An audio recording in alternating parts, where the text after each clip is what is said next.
The launch of Kenner's M.A.S.K franchise in 1985 would result in toy collectors having some great products to collect over the coming decades, and it's a brand that would last for 4 series worth of toys. Well, it came out in 1985, which most will agree, 85 was like the watershed year for pop culture. You had some lines that were maybe about 2 or 3 years in already, so they were really hitting their stride. With Hasbro and Mattel releasing increasingly popular action figures targeted at the same young male demographic, Kenner Toys faced stiff competition at the conclusion of their industry-changing Star Wars line of toys based on the movies of the same name.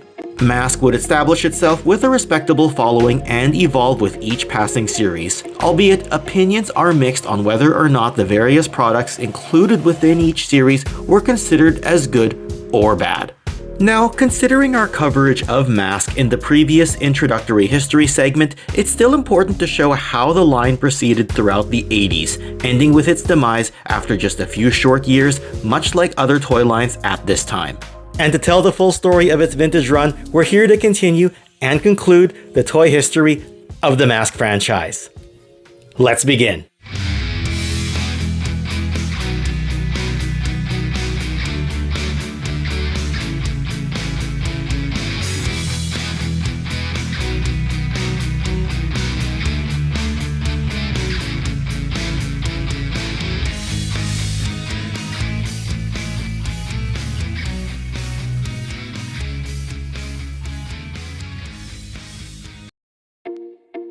It's safe to say that, as a company, Kenner dominated toy aisles on the strength of the Star Wars franchise, beginning in the late 1970s through to the mid-1980s, and eventually the lack of big screen media to support the continuation of Star Wars toy merchandise meant that Kenner needed to get creative in terms of continuing its dominance in action figure aisles. 1984 would see the introduction of the Kenner Superpowers toy line, though this was the same year that the Transformers would be brought into Western markets by Hasbro, and Hasbro's already existing G.I. Joe, A Real American Hero, as well as Mattel's He-Man and the Masters of the Universe would be marching forward towards their peak years during this golden period of the 1980s action figure boom. And about 85, you start seeing a lot of stuff introduced, and along comes M.A.S.K. That is this combo amalgam of G.I. Joe and Transformers, so sampling of 2 really great things.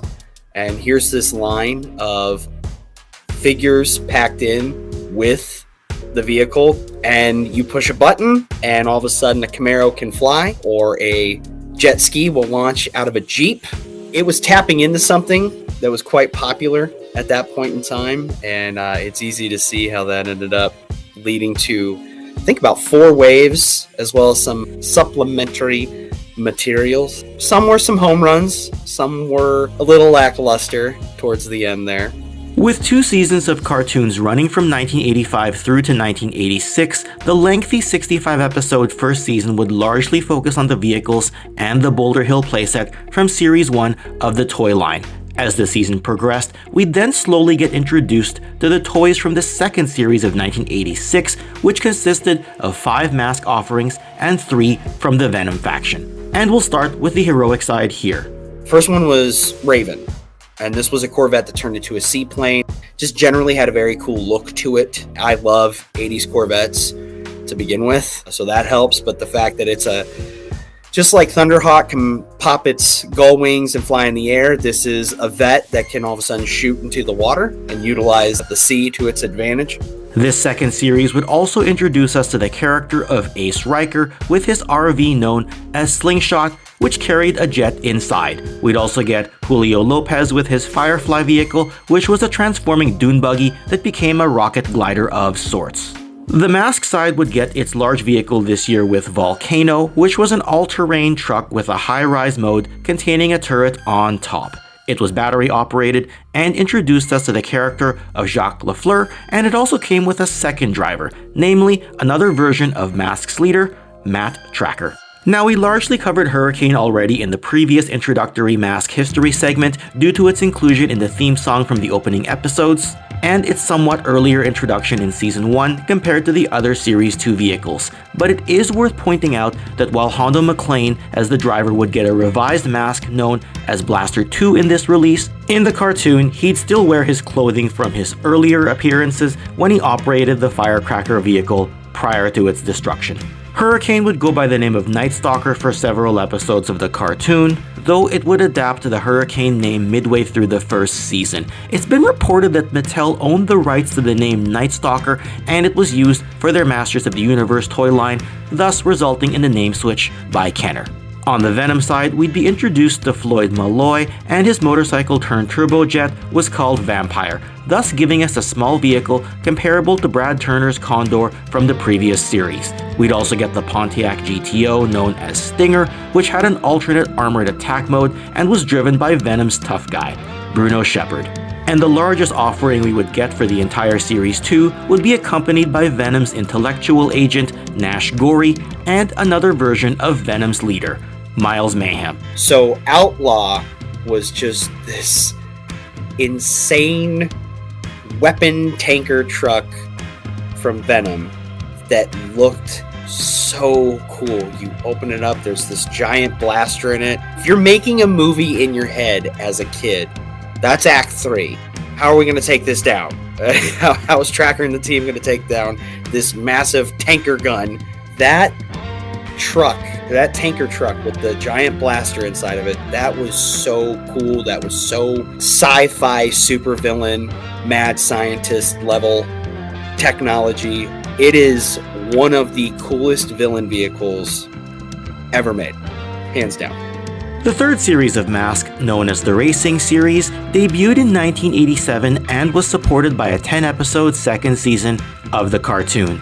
Veering away from the previous season's general themes, we now saw episodes largely focused on racing, be it episodes that were focused on actual racing events or just racing-driven chase scenes.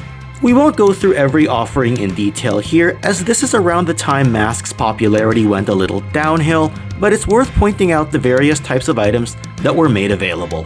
So Series 3 definitely had some standouts in it. In some circles they get a little flack, but I liked the transforming mini playsets. That's what I always call them. So you had Dusty with the billboard that would turn into a blaster. You had a catapult as well that would turn into a buzzsaw. I thought those were really standout items. These were fun little supplemental materials for creating your own adventures. As far as standout vehicles for that, there are a couple that really, really spoke to me. Meteor was very cool. How do you argue with something that splits into a jet plane? A jet plane that splits into two vehicles, that's always rad. Bullet was very cool. It turns into a hovercraft. The wheels turn and allow it to take off and fly. Buzzard was pretty cool because you technically got three vehicles. You start with the main vehicle. Two vehicles would split off the main body and you'd have three separate vehicles. That's pretty good play value. And I think that just in general speaks to what M.A.S.K was about. You got a lot of great play value when you bought something in that line. Looking at the rest of Series 3, we've already covered Vanessa Warfield's Manta vehicle with its ejection seat gimmick in the previous introductory installment, but Vanessa was a standout for the whole M.A.S.K series with this vehicle, right from the early episodes through to the racing series of episodes and this third series of toys when we finally got her.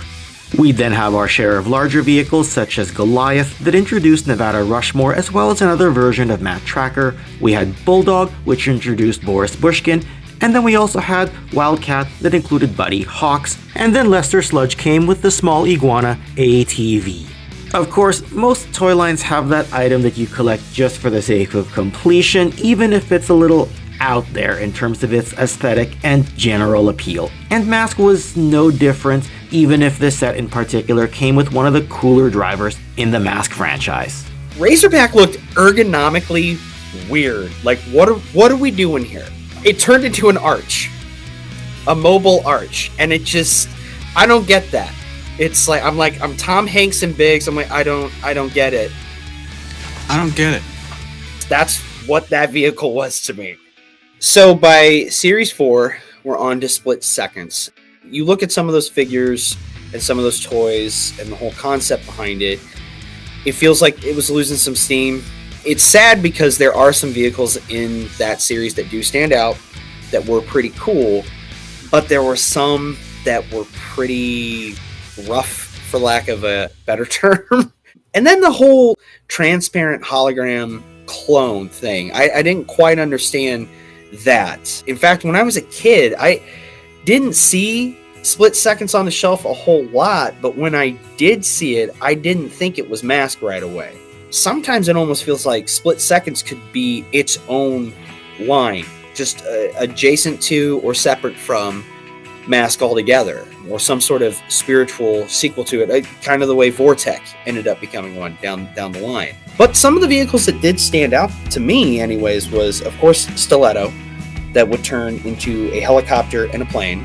Another stinker of that wave would have been Vandal. That doesn't really scream action to me.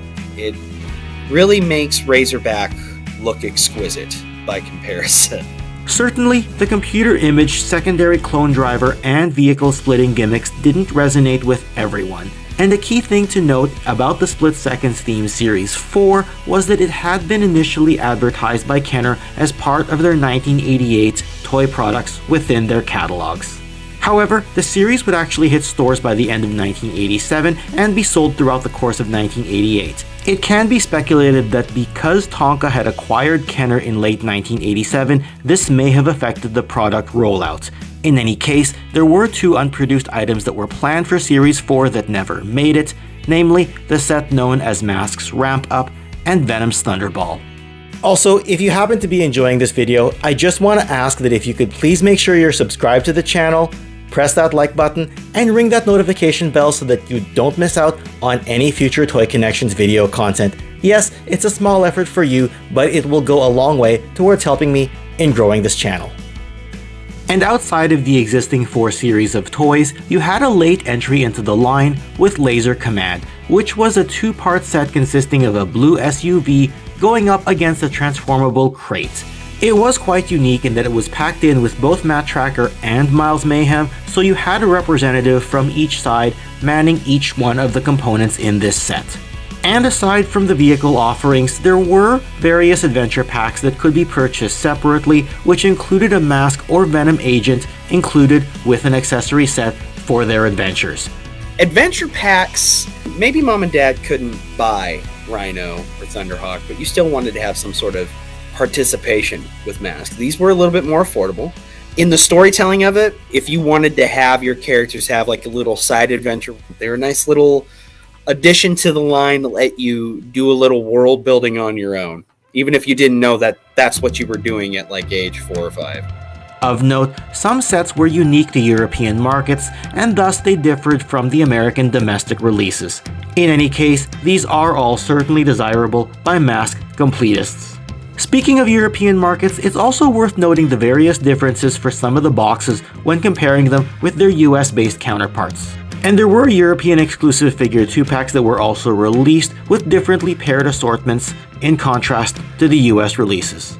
And as we move past the assorted releases between 1985 and 1987, it's worth noting that a later series in 1996, namely the aforementioned Vortec Undercover Conversion Squad, used similar vehicle designs and a transformation gimmick to Kenner's M.A.S.K. By this point, Tonka had been acquired by Hasbro, several years after Tonka themselves had acquired Kenner. A similar transformation concept with drivers and pilots would be revisited in the 2000s with Atom, or Alpha Teens on Machines, a cartoon series consisting of 2 seasons with another line of M.A.S.K-style toys by none other than Hasbro. When considering the franchise as a product of the 1980s, M.A.S.K had a wide enough assortment of toys and a lengthy enough cartoon series with a highly memorable theme song to be considered as more than just a flash in the pan. Its place in history is certainly a notch above the more obscure toy brands, albeit it does fall a level shy of being revered the same way as the household names that dominated the 1980s as a decade. But past or present, the memories we've all accumulated from M.A.S.K all certainly add to its legacy for each of us on a personal level. So as far as legacy, it's special to me because it represents a very specific time in my life. I was a child of divorce, And actually, my parents split up in 1985, as it turns out.